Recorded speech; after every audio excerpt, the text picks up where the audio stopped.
لا یوه حکیم پوښتنه وشوه چې تا ته څه شی ډېر جالبه دی؟ څه شي ته ډېر حیران کړی یې؟ ځواب یې دا و چې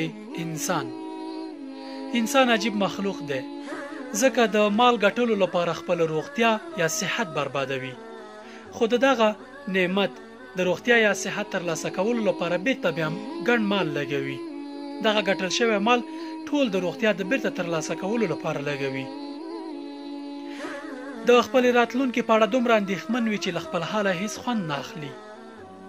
دغه کم حالت کې چې دی له دغه هیڅ خوند نه اخلي، ځکه د راتلونکي په اړه اندېښمن وي. داسې ژوند کوي لکه دی چې هیڅ نه مري، خو داسې مري لکه دی چې هیڅ ژوند نه وي کړی. د مال لپاره خپل صحت مه بربادوئ، له ژونده خوند واخلئ. خپل زړونه د الله تعالی په عبادت باندې ډاډه کړئ، ځکه سکون په مال کې نشته.